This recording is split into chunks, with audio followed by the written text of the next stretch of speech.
O Monge e o Executivo, capítulo 3. O modelo. Quem quiser ser líder deve ser primeiro servidor. Se você quiser liderar, deve servir. Jesus Cristo. Simeão estava sentado esperando quando cheguei à capela uns minutos depois das 5, terça-feira de manhã. Bom dia, John. Ele me cumprimentou alegremente. Desculpe, estou atrasado, respondi ainda um pouco tonto. Você parece bastante animado. A que horas costuma acordar?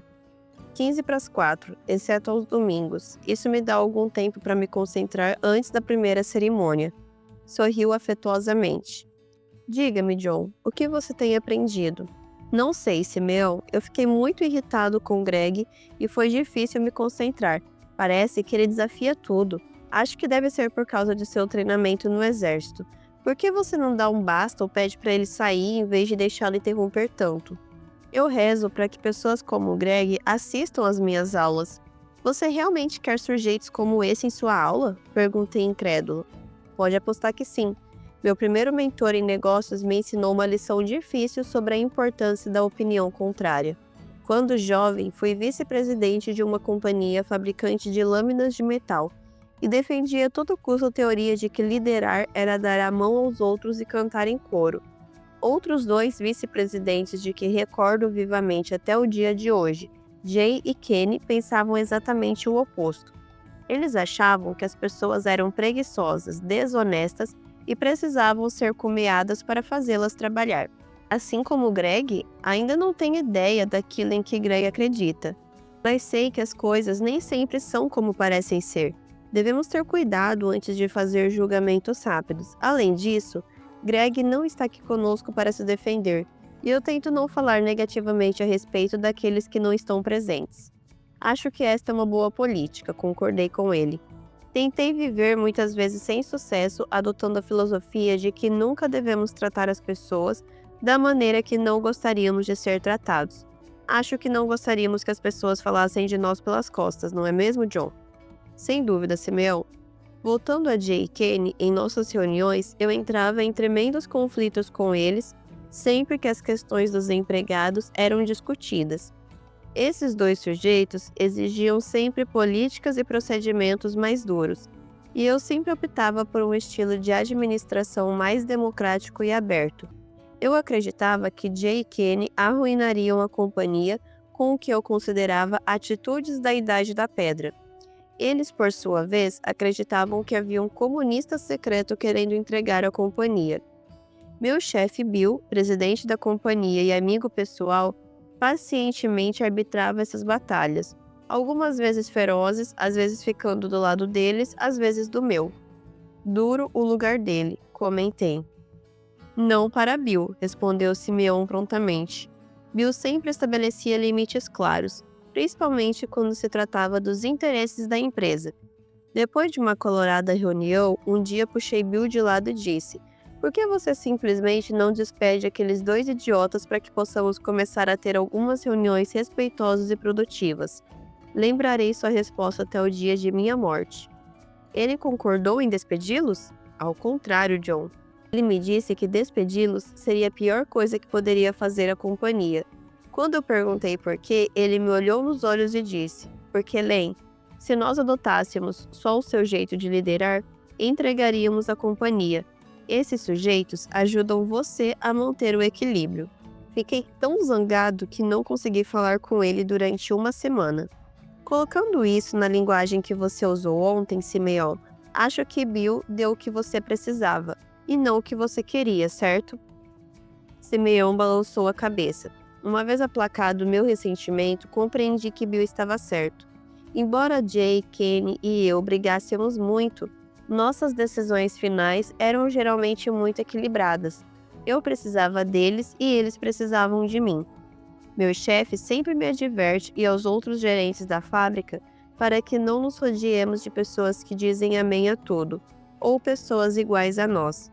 Ele gosta de dizer: em nossas reuniões de executivos, se 10 concordarem com tudo, 9 provavelmente são desnecessários. Acho que preciso ouvi-lo um pouco mais. Ele parece ser um homem sábio, John. Sim, acho que é. A propósito, você vai poder reunir-se comigo para o café da manhã em vez dessas sessões na capela? Infelizmente, sinto ter que lhe dizer que ontem à noite o reitor foi ao meu quarto e negou-me permissão para fazer as refeições com você. Você realmente precisava de permissão para comer comigo? Perguntei sarcasticamente, sentindo-me um pouco ferido. Sim, como disse domingo de manhã, os frades fazem as refeições juntos na clausura. Precisamos de permissão especial para fazer as refeições em outro lugar. Pedi ao irmão James e ele negou meu pedido. Estou seguro de que ele tem uma boa razão. Eu conhecera o reitor enquanto caminhava durante o período do intervalo de segunda-feira à tarde. Era inevitável que ele não me impressionasse, porque fora eleito pelos frades para servir como reitor havia mais de 2 décadas, e me parecia muito velho, cansado e um pouquinho senil. E Len Hoffman tinha que pedir permissão a esse velho frágil para tomar o café da manhã comigo? E a permissão fora negada, eu simplesmente não entendia. Mas, para ser completamente honesto, além de rejeitado, eu estava irritado por ter de me levantar àquela hora miserável por mais 4 dias. Em tom condescendente pedi, por favor, não leve a mal, mas você não acha um pouco descabido ter que pedir permissão para tomar o café da manhã comigo? No começo, eu provavelmente achei, ele respondeu, mas agora mudei de ideia. A obediência, entre outras coisas, também tem feito maravilhas para quebrar meu falso ego e meu orgulho. Essas 2 características têm a capacidade de interpor-se no caminho de nosso crescimento, se deixarmos. Sim, eu balancei a cabeça sem ter ideia do que ele estava falando. Quando o carrilhão bateu 9 horas, a diretora já acenava com a mão. Sim, Teresa, Simeão respondeu. O que você está querendo perguntar nesta linda manhã? Ontem no jantar, nós tivemos uma discussão animada sobre quem foi o maior líder de nosso tempo. Muitos nomes foram sugeridos, mas parece que não chegamos a um consenso sobre quem seria. Simeão, quem você acredita ter sido o maior líder de todos os tempos? Jesus Cristo, foi a resposta imediata. Olhei ao redor e vi que Greg levantava os olhos e 1 ou 2 outros também pareciam desconfortáveis. Teresa continuou. Provavelmente você acha isso porque é cristão, e natural que pense que Jesus foi um bom líder. Não apenas um bom líder, mas o maior líder de todos os tempos. Simeão reenfatizou. Cheguei a esta conclusão por razões que muitos de vocês podem não suspeitar, mas garanto-lhes que a maioria delas é muito pragmática. Oh, por favor, essa não. O sargento irrompeu. Não vim aqui para isso. Eu vim aqui... Não, eu fui mandado aqui para aprender alguma coisa sobre liderança. Desculpe-me, Greg, mas pega leve, rebati. Simeão perguntou. Você gostou da definição de liderança que demos juntos há 2 dias, Greg? Sim, de fato gostei. Eu mesmo contribuí para ela. Isso mesmo, você ajudou, Greg. Concordamos que liderança era a capacidade de influenciar pessoas para trabalharem entusiasticamente na busca dos objetivos identificados como sendo para o bem comum, está certo? Está certo? Bem, não conheço ninguém, vivo ou morto, que possa chegar perto de Jesus Cristo na personificação dessa definição. Vamos olhar os fatos. Hoje, mais de 2 bilhões de pessoas, 1/3 dos seres deste planeta, se dizem cristãos. A segunda maior religião do mundo, o islamismo, é menos da metade menor do que o cristianismo. 2 dos maiores dias santos deste país, Natal e Páscoa, são baseados em eventos da vida de Jesus, e nosso calendário até conta os anos a partir do nascimento dele há 2000 anos. Não importa se você é budista, hinduísta, ateu ou da Igreja da Moda. Ninguém pode negar que Jesus Cristo influenciou bilhões. E hoje, ao longo da história, ninguém está próximo do segundo lugar. Entendo você. E como você descreveria o estilo de liderança da administração de Jesus? A enfermeira perguntou. O pregador de repente exclamou. Acabo de ter uma pequena revelação e preciso falar. Se bem me lembro, Jesus simplesmente disse que para liderar você deve servir. Acho que você poderia chamar isso de liderança a serviço. Lembre-se, Jesus não usava o estilo de poder simplesmente porque não tinha poder. O rei Herodes, Pôncio Pilatos, os romanos, toda aquela gente tinha poder, mas Jesus possuía muita influência. O que Simeão chama de autoridade e é capaz de influenciar pessoas até os dias de hoje. Ele nunca usou o poder, nunca forçou ou coagiu ninguém a segui-lo. Simeão, eu preferia ouvir você falar sobre seu próprio sucesso como líder, a treinadora sugeriu. Como é que você descreveria seu estilo de liderança? Devo confessar que é um estilo copiado de Jesus, mas estou feliz por compartilhá-lo com você. Eu o recebi de graça, por isso darei de graça, ele disse com um sorriso divertido. Dirigiu seu quadro e de novo desenhou um triângulo de cabeça para baixo, dividido em 5 partes. Na parte de cima escreveu liderança, dizendo: como estamos tratando de liderança, eu a colocarei no topo da pirâmide. A pirâmide de cabeça para baixo simboliza um modelo de liderança a serviço. E uma vez mais, como definimos liderança, Greg? Modelo de liderança. Na base, liderança, embaixo, autoridade. Como uma habilidade de influenciar pessoas para trabalharem entusiasticamente na busca dos objetivos identificados como sendo para o bem comum, sei isso de cor. Obrigado, Greg. A liderança que se exerce a longo prazo, suportando o teste do tempo, deve ser construída sobre autoridade, Simeão anunciou, afastando-se do quadro. Como eu disse no outro dia, ele continuou, você pode até aproveitar-se do fato de ocupar um lugar de poder, mas assim estará comprometendo os relacionamentos, o que dificultará o exercício e a aceitação de sua influência. Alguém lembra como definimos autoridade? A enfermeira falou alto, sem mesmo consultar suas notas. Você disse que era a capacidade de levar as pessoas a realizarem a sua vontade de bom grado, por causa de sua influência pessoal. Isso mesmo, obrigado, Kim. Então, como construir influência sobre as pessoas? Como conseguir que as pessoas realizem de bom grado o nosso desejo? Como envolver as pessoas e fazer com que se comprometam com o que você diz? Sobre o que se constrói a autoridade? Jesus disse que a influência e a liderança são construídas sobre o serviço, respondeu o pregador. Quando fizemos ontem o exercício, descrevendo alguém que nos liderou com influência e autoridade, a pessoa que escolhi foi minha primeira chefe mentora. Ela realmente se importava comigo e com o desenvolvimento de minha carreira, talvez até mais do que com a dela. É como você disse, Simeão, ela preencheu minhas necessidades mesmo antes de eu saber que eram necessidades. Ela me serviu sem mesmo eu saber que isso estava acontecendo. Obrigado por essa contribuição, Lee. Você acertou. A autoridade sempre se constrói sobre serviço e sacrifício. De fato, tenho certeza de que cada um de vocês refletirá um pouco sobre a pessoa que elegeu no exercício que fizemos sobre a autoridade. Estou certo de que escolheram uma pessoa de que, de algum modo, serviu vocês e se sacrificou por vocês. Imediatamente pensei em minha mãe. Mas realmente, Simeão, se você não notou, este é um mundo de poder, o sargento insistiu. Você pode nos dar alguns exemplos em que o serviço, o sacrifício e a construção da influência foram realmente eficientes para obter resultados no mundo real? Bem, que tal a vida de Jesus? O pregador aparteou. Ele mudou o mundo sem exercer poder, só influência. De fato, recentemente fiz um sermão sobre isso. Jesus disse uma vez: eu trarei todos os homens para mim, se me levantar. Ele estava de fato descrevendo seu sacrifício de ser erguido numa cruz, e certamente arrastou muitos como resultado de seu sacrifício. Acabe com a pregação, o sargento rebateu com o rosto vermelho. Não me fale de uma coisa que aconteceu há 2000 anos, eu quero saber do mundo real.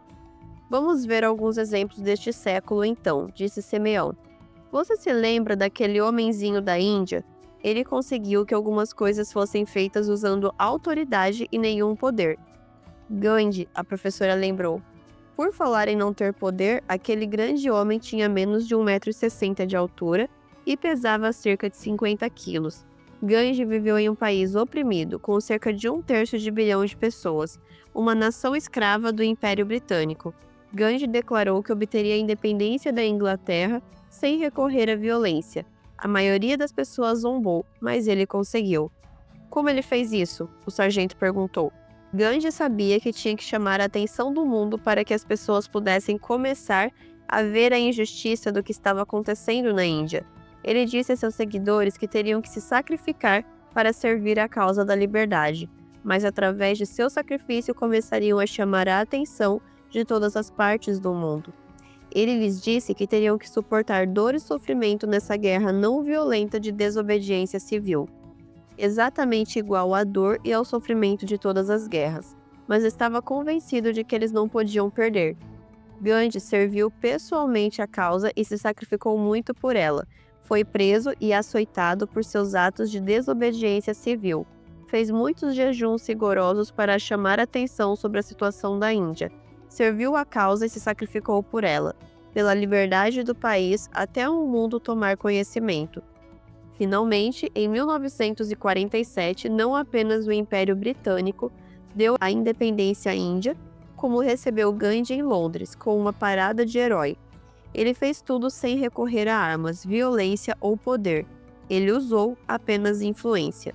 E não se esqueça de Martin Luther King, a treinadora acrescentou. Eu fiz minha tese sobre ele na faculdade. Poucas pessoas sabem que King foi à Índia no final dos anos 50 para estudar os métodos de Gandhi. O que ele aprendeu causou grande impacto no movimento dos direitos civis no princípio dos anos 60. Eu era uma garota no início dos anos 60, observou a enfermeira. Mas sei que no sul os negros tinham que sentar-se na parte de trás dos ônibus, em setores especiais nos restaurantes, se é que o restaurante os receberia. Beber em bebedouros separados e suportar humilhações ainda piores. Acho difícil acreditar que esse tipo de discriminação de fato existiu. O sargento disse vagarosamente, e isso foi 100 anos depois da Guerra Civil. Imaginem aquela guerra, americanos matando americanos. Acreditem ou não, perdemos mais americanos naquela guerra do que nas outras guerras juntas. A enfermeira acrescentou, e no entanto todo o poder, sangue e sofrimento daquela guerra não mudaram a situação 100 anos mais tarde. Se uma pessoa branca entrasse num ônibus e todos os assentos estivessem ocupados, uma pessoa negra teria que ficar em pé e ir para o fundo. Chris continuou.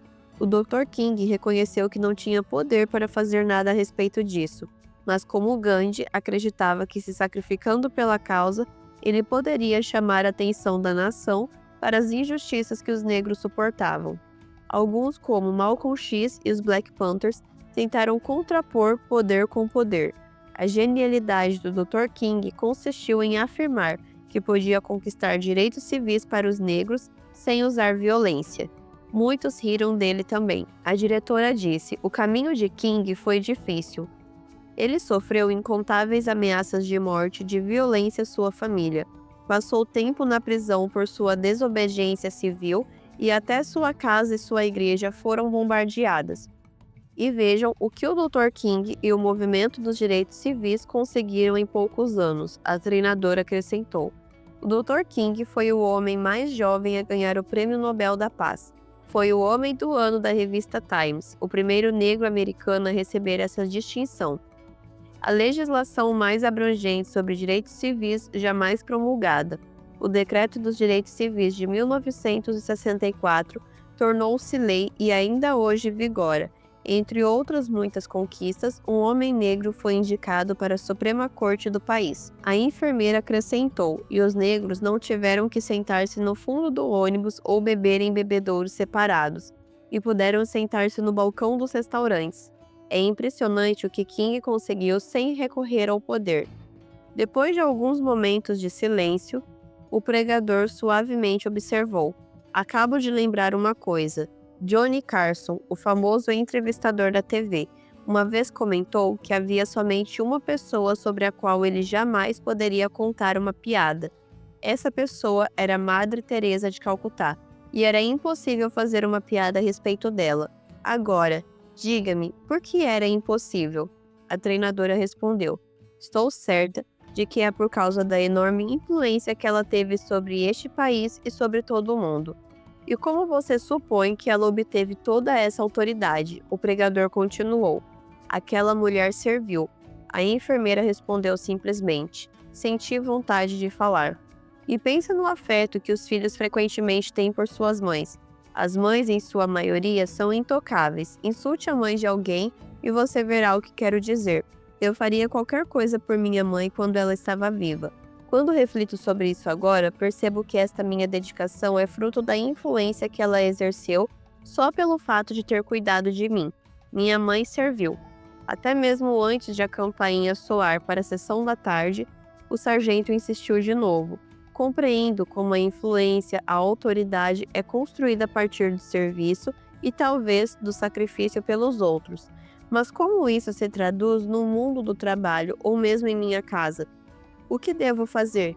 Jejuar todos os dias? Procurar leprosos em meu bairro? Fazer um protesto na prefeitura? Desculpe, mas não vejo como essa coisa se aplica ao mundo real. Obrigado por admitir sua dificuldade, Greg, Simeão respondeu.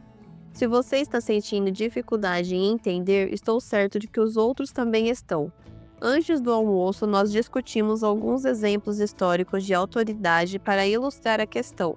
Mas não é preciso ser personagem histórico para construir autoridade. Nós a construímos sempre que servimos aos outros e nos sacrificamos por eles. Lembre-se, o papel da liderança é servir, isto é, identificar e satisfazer as necessidades legítimas. Nesse processo de satisfazer necessidades a quem servimos. Você está certo, Simeão, a diretora concordou. Para mim, faz mesmo sentido que a autoridade seja construída sobre serviço e sacrifício. É a lei da colheita, que todos os fazendeiros conhecem. Você colhe o que planta. Você me serve, eu servirei você. Você se arrisca por mim, eu me arrisco por você. Pensem nisso, quando alguém nos faz um favor, nós não nos sentimos naturalmente devedores? Simeão caminhou para o quadro dizendo, isso ajuda a entender, Greg? Vamos continuar para ver como tudo isso se encaixa. Foi a resposta azeda. Simeão apontou para o quadro. Em suma, dissemos que a liderança que vai perdurar deve ser baseada na influência e na autoridade. A autoridade sempre se estabelece ao servir aos outros e sacrificar-se por eles. O serviço que prestamos tem origem na identificação e satisfação das necessidades legítimas.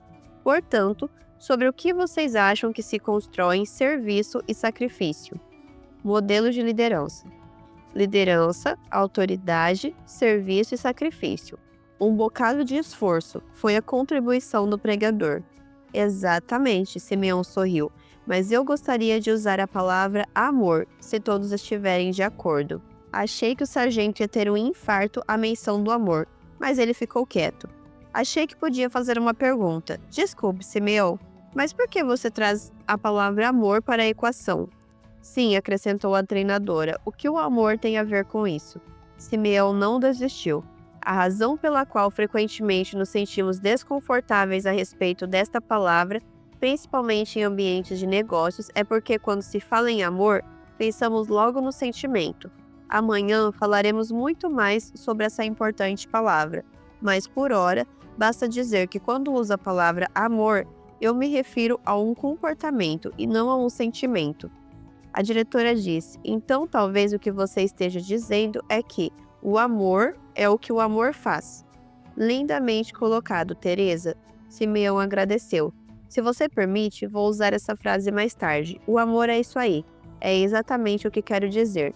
E sobre o que se constrói o amor, o sargento grunhiu. Mal posso esperar para saber. Simeão voltou ao quadro e escreveu uma palavra simples. Vontade.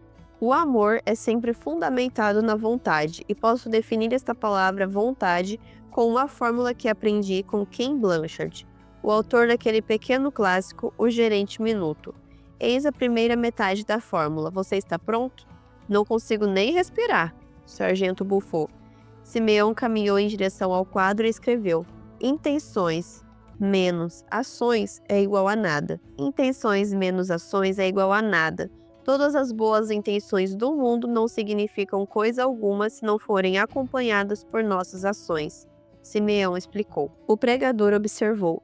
Muitas vezes digo aos meus paroquianos que a estrada para o inferno é pavimentada de boas intenções. Felizmente, o sargento deixou esse comentário passar. Simeão continuou. Durante toda a minha vida profissional, ouvi as pessoas dizerem como seus empregados eram sua mais valiosa fortuna. No entanto, as ações dessas pessoas não correspondiam ao que elas diziam, pois se limitavam a fazer com que as tarefas fossem cumpridas. O relacionamento com as pessoas que cumpriam essas tarefas ficava em segundo plano. Simeão, tenho pensado, a treinadora começou, que estamos aqui no alto da montanha hoje, rodeados de beleza, muito próximos uns dos outros. Estamos falando de teoria aqui na montanha, mas logo estaremos de volta ao vale onde as coisas não são tão boas nem bonitas. Aplicar esses princípios lá embaixo não será fácil.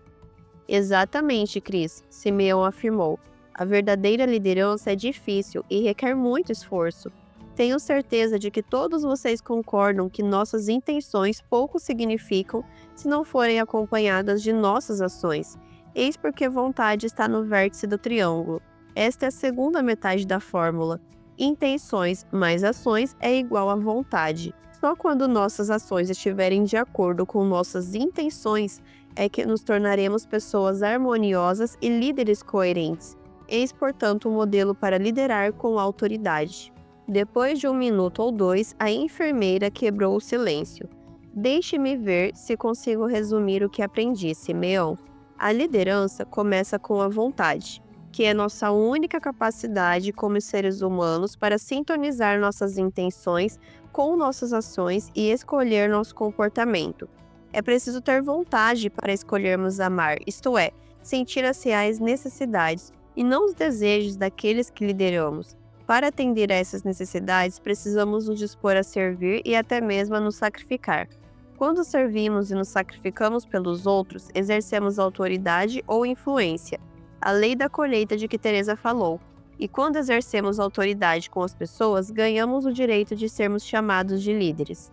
Então, o modelo de liderança fica liderança na base, autoridade, serviço e sacrifício, amor e vontade. Eu estava em profunda admiração por aquela mulher brilhante. Obrigado, Kim, disse Simeão. Eu não seria capaz de dizer isso melhor. Quem, pois, é o maior líder? Aquele que serviu mais. Outro paradoxo interessante. Parece que a liderança se reduz a uma definição de 4 palavras, comentou a diretora excitada: identificar e satisfazer necessidades. Até o sargento balançava a cabeça afirmativamente quando terminamos o trabalho naquela tarde.